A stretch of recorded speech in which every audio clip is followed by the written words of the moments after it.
तो क्या विश्व युद्ध की आहट पर दुनिया एक बार फिर से खड़ी और क्या 16 तारीख को विश्व युद्ध शुरू हो जाएगा? यूक्रेन के राष्ट्रपति कह रहे हैं 16 तारीख को यूक्रेन पर हमला होने वाला है। रूस और यूक्रेन के बीच जारी तनाव के बीच युद्ध की आशंका बढ़ती चली जा रही है। रिपोर्ट्स बताती हैं कि रूस ने यूक्रेन को 3 तरफ से घेर लिया है। वही अमेरिका और ब्रिटेन समेत नाटो देशों ने भी यूक्रेन की मदद के लिए सैन्य सामग्री भेजनी शुरू कर दी है। अमेरिका का कहना है कि 16 फरवरी को यूक्रेन पर हमला हो सकता है। अमेरिका और यूरोपीय देशों की ओर से रूस पर प्रतिबंध लगाने की चेतावनी दी गई है। हालांकि रूस पर इसका कोई असर नहीं पड़ रहा है। यूक्रेन के राष्ट्रपति फेसबुक पोस्ट पर लिखते हैं कि 16 फरवरी को रूस यूक्रेन पर हमला करेगा। वहीं रूस के टॉप राजनयिक ने राष्ट्रपति पुतिन को सलाह दी है कि वो यूक्रेन पर हमला करने की जल्दी ना करें और पश्चिमी देशों से बातचीत जारी रखें। लेकिन सवाल तो यही है कि क्या पुतिन अपने अधिकारियों की बात मानेंगे? क्या पुतिन यूक्रेन पर हमला कल कर देंगे? अमेरिका तो साफ कह रहा है कि उसके पास पुख्ता खुफिया सूचना है कि रूस हमला करने वाला है।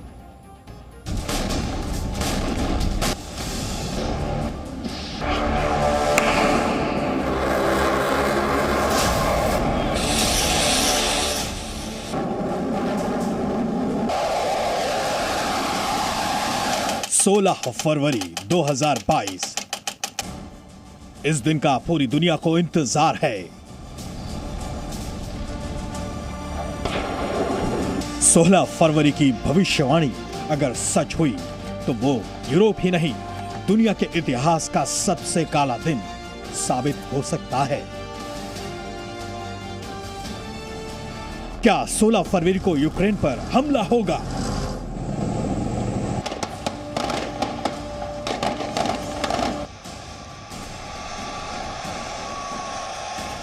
इस सवाल का सटीक जवाब तो सिर्फ रूस के राष्ट्रपति व्लादिमीर पुतिन के पास है, लेकिन अमेरिका की खुफिया एजेंसी के अधिकारियों ने पहले ही दावा किया हुआ है कि 16 फरवरी को रूस यूक्रेन पर अटैक कर सकता है।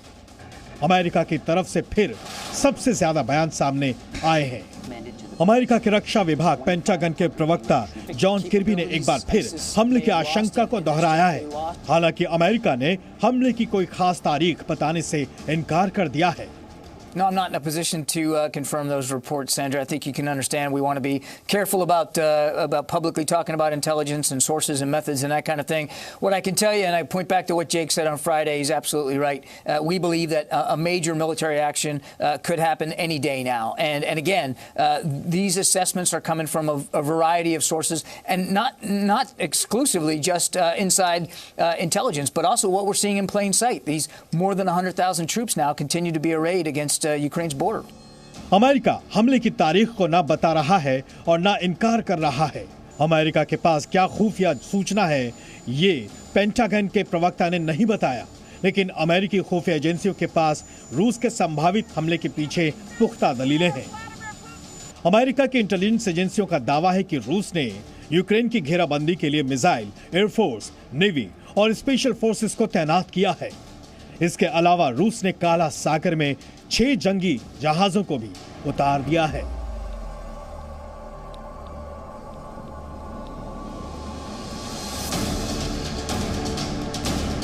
आपको कुछ सैटेलाइट तस्वीरें दिखाते हैं जिससे आप समझ सकते हैं कि रूस ने किस तरह यूक्रेन को घेर रखा है। बेलारूस बॉर्डर पर रूस ने बड़ी तैयारी की है। टैंकों के साथ ही रूसी एयरफोर्स के फाइटर जेट्स भी मौजूद हैं। इन सैटेलाइट तस्वीरों को देखिए। तस्वीरों में आपको यूक्रेन बॉर्डर के करीब मौजूद रूस की सेना के टैंक और लड़ाकू विमान तैनात दिखेंगे। क्रीमिया के सेलेवन कोस्ट पर रूस की सेना के हेलीकॉप्टर्स और टैंक मौजूद हैं। यहां से यूक्रेन बॉर्डर सिर्फ 13 किलोमीटर दूर है। बेलारूस के गोमेड एयरफील्ड में भी रूस की सेना मौजूद है। ये यूक्रेन की सीमा से सिर्फ 25 किलोमीटर दूर है। बेलारूस के ही रश दिशा में रूस के सैनिक यूक्रेन पर हमले की मंजूरी का इंतजार कर रहे हैं।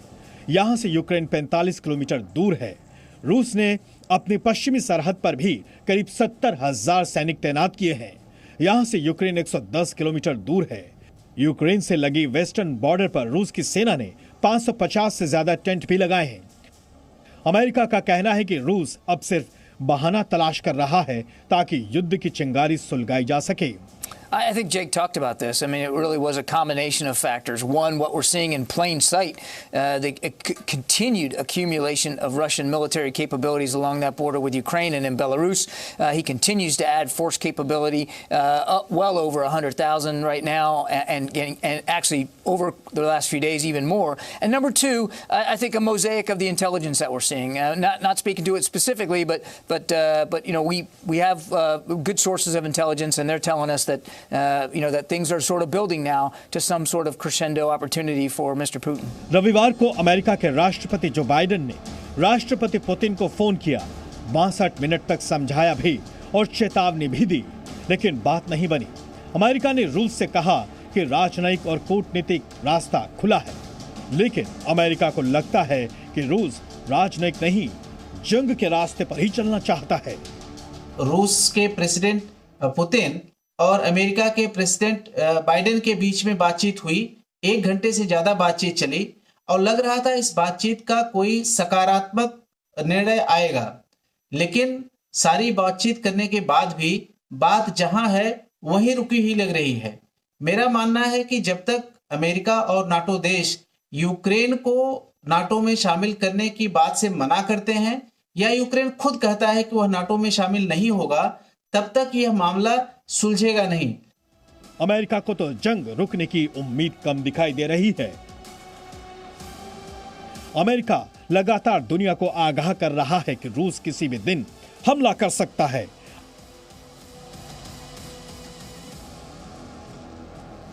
हालांकि एक मीडिया रिपोर्ट के मुताबिक रूस चीन में 20 फरवरी को विंटर ओलंपिक खत्म होने पर हमला कर सकता है।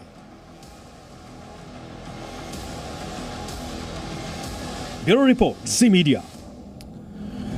रविंद्र हमारे साथ हैं, साथ ही साथ आरती टिक्कू लगातार बनी हुई है। आरती, आपकी बात को ही मैं आगे बढ़ाऊं कि स्वाभिमान और राष्ट्रवाद और पुतिन का उसका एक चेहरा किस तरीके से, अगर जो बातचीत चल रही है वो किस तरीके से रोकी जा सकती है, अगर ये अमेरिका के इस वक्त इंटरेस्ट में बिल्कुल नहीं है, ना अमेरिका की स्थिति ऐसी है कि वो सपोर्ट भी कर पाए नेटो अलायंस को रूस के खिलाफ युद्ध के लिए, तो क्या किया जाए? फिर यहाँ पर क्या हो सकता है कि अमेरिका झुके और रूस की एक मॉरल विक्ट्री के तौर पर इसे देख करके युद्ध को टाला जाए? देखिए, इवेंचुअली ये ऐसा एक रेजोल्यूशन निकाल के आएंगे जिसमें दोनों का विन विन सिचुएशन होगा। जैसा कि इन लोगों का हिस्ट्री रहा है, वर्ल्ड वॉर 2 से लेकर अभी तक का जो इनका हिस्ट्री रहा है वो ऐसा ही है। आपको याद होगा कि हिटलर के खिलाफ इवेंचुअली, जबकि यूएसएसआर और यूएस के बीच में कोई आइडियोलॉजिकल वो अलाइनमेंट नहीं थी, लेकिन जब हिटलर की बात आई तो ये लोग इकट्ठा हो गए। मैं नहीं मानती हूँ कि इसमें अमेरिका जीत के निकल के आएगा या रशिया जीत के आएगा। इवेंचुअली है, यूक्रेन शायद खुद ही कहे का मेंबर नहीं बनना चाहता और रशिया को क्योंकि उन्होंने रेड लाइन ड्रॉ करी है। लेकिन सबसे बड़ी बात जो इसमें है कि देखिए, बाइडेन एडमिनिस्ट्रेशन को कहीं ना कहीं घर के डोमेस्टिक इश्यूज में जो इतने उनको प्रॉब्लम्स हो रहे हैं वो अटेंशन डाइवर्ट कर रहे हैं। वो कहीं ना कहीं दुनिया को उलझा के रख रहे हैं रशिया यूक्रेन के मसले पे, और कहीं ना कहीं यूरोप को इकट्ठा करने की कोशिश में लगे हैं। लेकिन अगर आपको याद होगा, नेटो के खुद के इकोनॉमिक क्राइसिस कहीं ना कहीं है। अमेरिका ने ट्रम्प के अंडर, आपको याद होगा, नेटो मेंबर से कहा था कि भाई और ज्यादा कंट्रीब्यूट कीजिए, सिर्फ अमेरिका ये लड़ाई नहीं लड़ सकता है, दुनिया भर में सब लोगों के साथ लड़ाई करे। तो मेरे कहने का मतलब है कि नेटो दूसरा वॉर इस वक्त एफोर्ड कर ही नहीं सकता है। रशिया बेशक कर सकता है, क्योंकि रशिया ने बहुत ही संभल के, जब से उनका डिसइंटीग्रेशन हुआ यूएसएसआर का, तब से उन्होंने बहुत इन्वेस्टमेंट जो भी की है वो कॉन्फ्लिक्ट्स में की है, दुनिया भर के या वॉर में की, बहुत स्ट्रेटेजिकली किए हैं जहां पे उनको कम से कम नुकसान हो। ये कहना कि अमेरिका जो है वो सुपर पावर अपनी वो बना के रखेगा, वो मुझे मुश्किल लग रहा है, क्योंकि अमेरिका का ओवरऑल जो डिक्लाइन है, वो उनकी इकोनॉमी का जो डिक्लाइन है वो सबको नजर आता दिख रहा है। और दूसरा ये कि चाइना की जो साउथ चाइना सी पे जो इतना बड़ा विवाद है अमेरिका अमेरिका और नेटो फोर्सेस लगातार बोलते आ रहे हैं, लेकिन अभी तक अमेरिका की हिम्मत नहीं हुई कि वो चाइना के साथ ओपनली वॉर करे। अभी तक उनको ये भी हिम्मत नहीं है कि वो ताइवान पे कोई, ठीक है ऑप्टिक्स के हिसाब से वो लोग कुछ कुछ बोलते रहते हैं, लेकिन वॉर की मिलिट्री जो है, मिलिट्री लेवल का जो वॉरफेयर है उस तरह का नहीं होगा। ये वॉर बाय अदर मीन्स है कि टेक्नोलॉजिकल वॉरफेयर हो सकता है, वॉर हो सकते हैं, साइकोलॉजिकल वॉर हो सकता है, ये प्रोपेगेंडा वॉर हो सकता है, लेकिन ये मिलिट्री वॉर में नहीं तब्दील होगा, ये मेरा मानना है, क्योंकि cost of conventional military warfare जो है वो बहुत ज्यादा है अमेरिका के लिए भी। लेकिन ये तो कहीं ना कहीं पुतिन ने भी सोचा होगा ना रोविंदर, ये तो चीज कहीं ना कहीं अगर रशिया ने भी कैलकुलेट की होगी, अमेरिका के अपने रेमिफिकेशंस हैं, अमेरिका अपने तरीके से वहां पर घिरा हुआ है कि भैया पहले से वो अफगानिस्तान से निकला है, वहां पर करने के लिए कुछ नहीं और दूसरा वॉर अफोर्ड नहीं कर सकता। यूरोपियन यूनियन जो है लगातार बात कह रहा है सैंक्शंस की, लेकिन कुछ रशिया ने भी सोचा होगा कि अगर वो इतना आगे जाकर के कुछ करता है तो उसके रिपरकशंस क्या होंगे। नहीं, बिल्कुल करा होगा एंड आई एग्री कि अभी फिलहाल वॉर नहीं होगी, राइट, पर मेरे विचार से रशिया के माइंड में एक कोई ट्रिगर पॉइंट होगा कि अगर ये हो गया तो फिर तो मेरे को करना ही है। तो अब रशिया ने अपने को एक सिचुएशन में पूरा रेडी कर लिया है।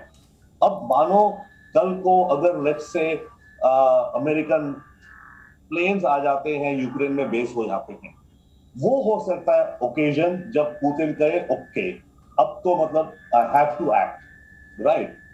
उस ट्रिगर पॉइंट का भी वेट करना है in a way, I would say, right. But secondly जो वॉर हो सकती है, जो कल की अगर होनी है, किसी भी रूप में हो सकती है, साइबर, आई मीन सी पहले से ये थोड़ी रशिया अपने टैंक्स ड्राइव करने, सोल्जर बात है, साइबर है, साइवॉर है, वॉर मॉन्गरिंग है, तमाम की चीजें हैं। फिलहाल मेरे पास वक्त इतना ही है, सॉरी रोविंदर, मैं आपको बीच में रोक रहा हूँ। बहुत बहुत शुक्रिया आप दोनों का मेरे साथ जुड़ने के लिए। Presenting B News app available on Google Play and App Store. Download it now.